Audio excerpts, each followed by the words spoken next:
ఈ రేవంత్ రెడ్డి గారికి, real estate వ్యాపారం చేసే రేవంత్ రెడ్డి గారికి భూమి అంటే ఆయనకు ఒక ట్రాన్సాక్షన్ కావచ్చు, కానీ నా పేద బీసీ ఇంటి ఆడబిడ్డకు భూమి అంటే ఒక ఇమోషన్. నా పేద దళితులకు భూమి అంటే ఒక ఇమోషన్. నా ఆదివాసీలకు భూమి అంటే పంచ ప్రాణం. వదిలిపెట్టి ఉండలేరు, అడవిని వదిలిపెట్టి, భూమిని వదిలిపెట్టి. ఆ విషయం అర్థమవుతలేదు రేవంత్ రెడ్డి గారికి. మానవత్వం అన్నది పరిపాలనలో లోపించింది. అందుకే నేను బలంగా నమ్ముతా ఉన్నా, భూమి పంపిణీ జరగాల్సిందే. తెలంగాణ రక్షణ సేన అధికారంలోకి వస్తే ఖచ్చితంగా భూమి లేని ప్రతి పేద ఇంటికి కూడా కుటుంబానికి 1 ఎకరం చొప్పున మేము భూలక్ష్మి పథకం పేరుతోని భూ పంపిణీ చేయడం జరుగుతుంది. నేనే అధికారంలోకి వచ్చేదాకా ఆగాలి, అప్పటి వరకు పేదలు పేదగా ఉండాలి అనట్లే.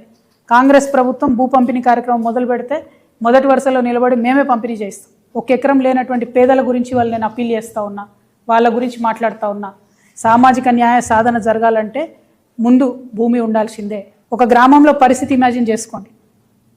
భూమి లేనివాడికి ఎంత విలువ ఉంటుంది, భూమి ఉన్నవాడికి ఎంత విలువ ఉంటుంది. పిల్లనియాలంటే ఏం అడుగుతారు? ఇల్లుందా, భూమి ఉందా, జాగుందా అని అడుగుతారు. ఆ విలువ ఉండద్దా, సామాజిక గౌరవం ఉండద్దా? దానికోసం నేను ప్రయత్నం చేస్తూ ఉన్నా.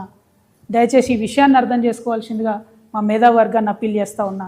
నేను సామాజిక న్యాయం జరగాలి తెలంగాణలో అంటే అది పొలిటికల్ స్లోగన్ కాదు. విప్లవాత్మకమైన గుణాత్మకమైన మార్పు కోసమే తెలంగాణ రక్షణ సేన ముందొచ్చింది, దానికోసం ప్రయత్నం చేస్తుంది.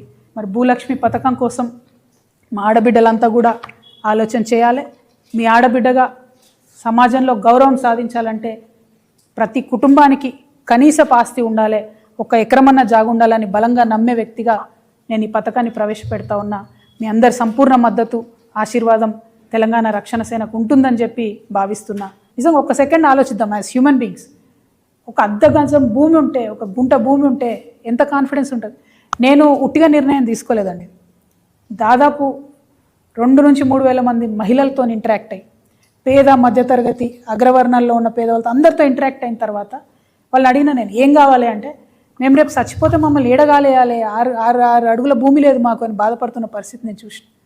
అట్లా అనేకమైన అంశాలు చూసిన తర్వాత, చాలా రిపోర్ట్ స్టడీ చేసిన తర్వాత, ల్యాండ్ అవైలబిలిటీ చెక్ చేసిన తర్వాత, పాసిబిలిటీ చెక్ చేసిన తర్వాత మాత్రమే నేను ఈ ప్రపోజల్ పెడతా ఉన్నాను. 1 ఏకర్ 1 ఫ్యామిలీ ఇవ్వగలుగుతాం. ఉంది ల్యాండ్, ఇచ్చే మనసు ఉండాలి. రేపు మేము వచ్చిన తర్వాత పరిపాలన అమ్మ మనసుతో జరుగుతుంది కాబట్టి అందరికీ కూడా, పేదవారందరికీ ఖచ్చితంగా దొరుకుతుంది. ఎందుకంటే గౌరవం ఇవ్వాలి, గౌరవం రావాలి అంటే ల్యాండ్ ఓనర్షిప్ ఉండాల్సిందే. అది ఇవ్వాలంటే కూడా మనకు నచ్చినా నచ్చపోయినా భూమి లేనోన్నో తీరు చూస్తారు, భూమి ఉన్నోన్నో తీరు చూస్తారు. అది ఊర్లో అయినా సిటీలో అయినా ఎక్కడైనా విలువ అనేటటువంటిది, సామాజిక విలువ అనేది ఆస్తిపాస్తులతో చూస్తారు. ఆ ఆస్తిని క్రియేట్ చేద్దామని నేను ప్రపోజల్ చేస్తాను. గవర్నమెంట్ ముందు, ప్రజల ముందు, మేధావుల ముందు ఈ ప్రపోజల్ పెడుతున్నాను. మా పార్టీ నుంచి ఈ అంశాన్ని సీరియస్గా తీసుకుంటాం. రేపటి నాడు అధికారంలోకి వచ్చినాక దాన్ని అమలు చేస్తామనే మాట ఇస్తా ఉన్నా తెలంగాణ సమాజానికి.